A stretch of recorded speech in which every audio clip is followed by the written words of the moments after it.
चलिए जानते हैं आज देश और दुनिया की सिलेक्टेड काम की और महत्वपूर्ण 25 बड़ी खबरों को सिर्फ 10 मिनट में। पर अभी तक आपने इस वीडियो को लाइक नहीं किया है तो लाइक कर दें और इस चैनल को सब्सक्राइब भी कर लीजिए। हरियाणा में बोले प्रधानमंत्री मोदी, कांग्रेस राम को हटाना चाहती है, कहा आरक्षण चीन मुसलमानों को देगी, बंसीलाल से मेरी बहुत नजदीकी थी।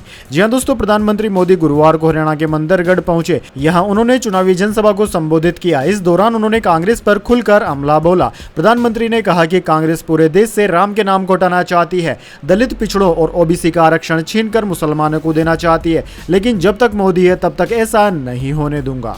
चलिए दोस्तों जान लेते हैं इसके बाद अगली बड़ी खबर। सेक्स स्कैंडल में फंसे प्रज्वल को देवगौड़ा की चेतावनी, भारत लौटो और जांच का सामना करो, परिवार की नहीं सुनोगे तो हम तुम्हें छोड़ देंगे। जी हां दोस्तों, पूर्व प्रधानमंत्री और जेडीएस प्रमुख एचडी देवगौड़ा ने गुरुवार 23 मई को अपने पोते और सेक्स स्कैंडल में आरोपी प्रज्वल रेवन्ना को चेतावनी दी कि वे भारत लौट आएं और जांच का सामना करें। उन्होंने यह दावा भी किया कि इस मामले की जांच में उनके और उनके परिवार की तरफ से कोई दखलंदाजी नहीं की जाएगी। देवगौड़ा ने यह भी कहा कि अगर उनका पोता दोषी पाया जाता है तो उसे सख्त से सख्त सजा दी जाए। इस मौके पर मैं सिर्फ एक चीज कह सकता हूं कि प्रज्वल को सख्त चेतावनी देकर वापस आने के लिए और पुलिस को सरेंडर करने के लिए कहूं, उसे खुद को कानूनी प्रक्रिया के हवाले कर देना चाहिए। चलिए दोस्तों जान लेते हैं इसके बाद अगली बड़ी खबर। प्रियंका गांधी बोली, हरियाणा में बीजेपी विरोधी लहर, मोदी ने किसानों को आतंकवादी देशद्रोही कहा, इन्हें हराने के लिए वोट देना। जी हां दोस्तों, कांग्रेस की राष्ट्रीय महासचिव प्रियंका गांधी वाड्रा प्रचार के अंतिम दिन हरियाणा दौरे पर रही। सबसे पहले उन्होंने सिरसा लोकसभा सीट से कांग्रेस उम्मीदवार कुमारी सैलजा के समर्थन में रोड शो निकाला। उसके साथ भिवानी महेंद्रगढ़ से बेटी श्रुति चौधरी की टिकट कटने से नाराज विधायक किरण चौधरी भी नजर आए। इसके बाद प्रियंका गांधी पानीपत में न्याय संकल्प रैली में पहुंची। यह उन्होंने करनाल लोकसभा सीट से उम्मीदवार दिव्यांशु बुद्धिराजा के लिए प्रचार किया। प्रियंका गांधी ने कहा कि मोदी ने जो भी नीतियां बनाई है वह सिर्फ अरबपतियों के लिए है। मोदी ने देश के किसानों को आतंकवादी देशद्रोही कहा। वे देशभक्त कैसे हैं? ये देश आपका है, जिन्होंने आपको दिल्ली जाने से रोका, आप उन्हें दिल्ली से निकाल फेंको। चलिए दोस्तों जान लेते हैं इसके बाद अगली खबर। 1 जून से लागू होंगे नए नियम, हो जाएं सावधान वरना देना होगा 25,000 का जुर्माना। जी हां दोस्तों, आजकल हर कोई गाड़ी का शौकीन है। आज के समय में बाइक से लेकर कार चलाना आम बात हो गई है। हर कोई अपनी जरूरत या शौक के हिसाब से स्कूटी, स्कूटर, बाइक आदि से आना जाना लगाता रहता है, यानी कि चलाता रहता है। लेकिन दोस्तों 1 जून से नए परिवहन नियम लागू होने वाले हैं। इन नियमों का उल्लंघन करने पर आपको भारी जुर्माना भरना पड़ सकता है। दरअसल दोस्तों आपकी जानकारी के लिए बता दें, नए नियमों के तहत 18 साल से कम उम्र से लेकर तेज गति से गाड़ी चलाने वालों लोगों को 25,000 रुपए तक का जुर्माना भरना पड़ सकता है। दोस्तों आपको एक एक करके सब कुछ हम बता देते हैं। दरअसल दोस्तों तेज गति से गाड़ी चलाने पर आपको 1,000 से 2,000 तक जुर्माना देना होगा। नाबालिग द्वारा गाड़ी चलाने पर 25,000 रुपए का जुर्माना, बिना लाइसेंस गाड़ी चलाने पर 500 रुपए, हेलमेट नहीं पहनने और गाड़ी चलाते वक्त सीट बेल्ट नहीं बांधने पर 100 रुपए का जुर्माना लगाया गया है। चलिए दोस्तों जान लेते हैं इसके बाद अगली बड़ी खबर। केजरीवाल बोले, मोदी जी मेरे माता पिता को प्रताड़ित न करें, आपकी लड़ाई मुझसे है। दिल्ली सीएम के पीए की रिमांड का आज आखिरी दिन। जी हां दोस्तों, दिल्ली के मुख्यमंत्री अरविंद केजरीवाल ने 23 मई को 1 मिनट 27 सेकंड का वीडियो जारी किया। इसमें उन्होंने प्रधानमंत्री से अपील की कि मोदी जी मेरे बूढ़े माता पिता को प्रताड़ित न करें, आपकी लड़ाई मुझसे है। असल में दिल्ली पुलिस स्वाति मालीवाल मारपीट बदसलूकी केस में केजरीवाल की पत्नी और उनके माता पिता से पूछताछ करने वाली थी। न्यूज एजेंसी एनआई ने सूत्रों के हवाले से बताया कि पुलिस टीम आज दिल्ली सीएम आवास नहीं जाएगी। दिल्ली पुलिस के सूत्रों के मुताबिक स्वाति मालीवाल ने मजिस्ट्रेट के सामने बयान दर्ज कराया था। उसमें उन्होंने बताया था कि वह सीएम आवास के अंदर तब गई थी जब सीएम के माता पिता और उनकी पत्नी सुनीता केजरीवाल वहां मौजूद थी। वह उनसे मिलकर बाहर आ गई, इसलिए पुलिस उनका बयान लेने के लिए 2 दिन का समय मांग रही है। चलिए दोस्तों जान लेते हैं इसके बाद अगली बड़ी खबर। किर्गिस्तान में भारतीयों पर हमले, स्टूडेंट बोली हमें बचाओ, कहा सड़कों पर मारपीट हो रही, लड़कियों से रेप।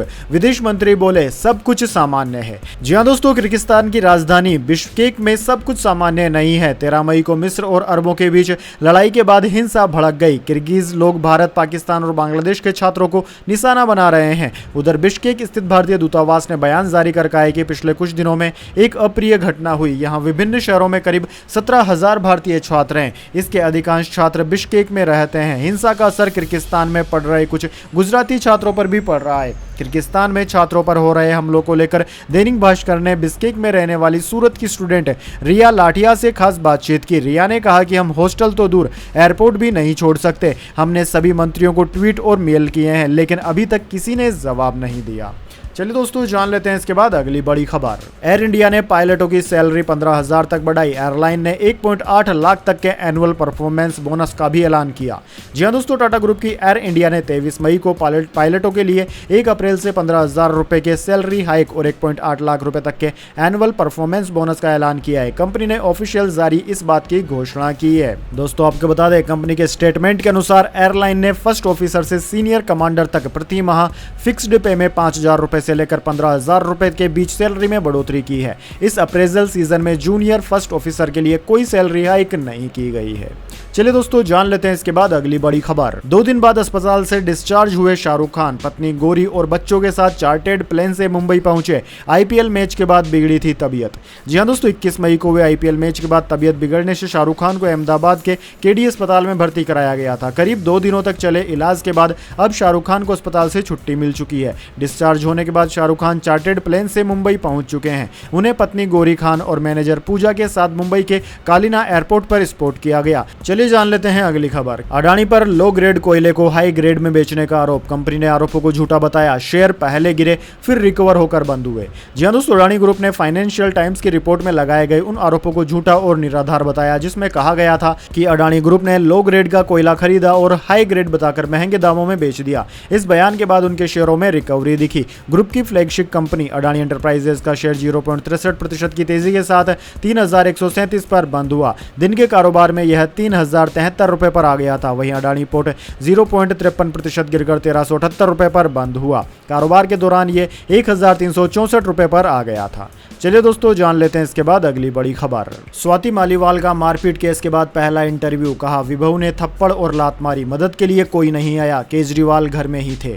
जी हां दोस्तों, आम आदमी पार्टी के राज्यसभा सांसद स्वाति मालीवाल ने अपने साथ हुई मारपीट के बाद पहली बार इंटरव्यू दिया। उन्होंने गुरुवार को न्यूज एजेंसी एएनआई से बातचीत करते हुए कहा कि वे 13 मई को सुबह 9 बजे के करीब मुख्यमंत्री अरविंद केजरीवाल से मिलने सीएम आवास गई थी। वहां पर स्टाफ ने ड्राइंग रूम में बैठाया और कहा कि केजरीवाल घर पर हैं और मिल आ रहे हैं। उसी समय विभू कुमार वहां पर आते हैं और मुझसे मारपीट करने लग जाते हैं। विभू ने मुझे 7-8 थप्पड़ मारे। जब मैंने उन्हें धक्का देने की कोशिश की तो उन्होंने मेरा पैर पकड़ लिया, मुझे नीचे घसीट दिया। मालीवाल ने आगे कहा कि मेरा सिर सेंट्रल टेबल से टकरा गया, मैं नीचे गिरी, फिर उन्होंने मुझे लातों से मारना शुरू कर दिया। मैं बहुत जोर से चिल्लाई लेकिन कोई मदद के लिए नहीं आया। मालीवाल ने आरोप लगाया कि 13 मई को केजरीवाल के पीए विभू कुमार ने उनके साथ मारपीट की है। पुलिस ने मामले में 16 मई को एफआईआर दर्ज कर विभू कुमार को अरेस्ट कर लिया था।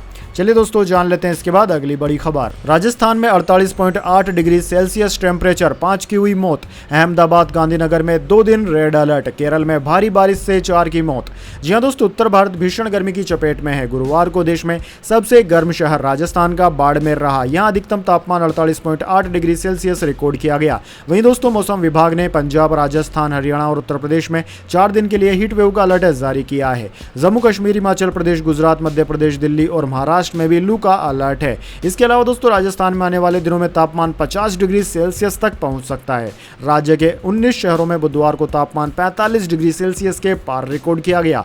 जैसलमेर से सटी भारत पाकिस्तान बॉर्डर पर टेम्परेचर 53 डिग्री सेल्सियस तक पहुंच गया। बीएसएफ ने इसका वीडियो भी शेयर किया।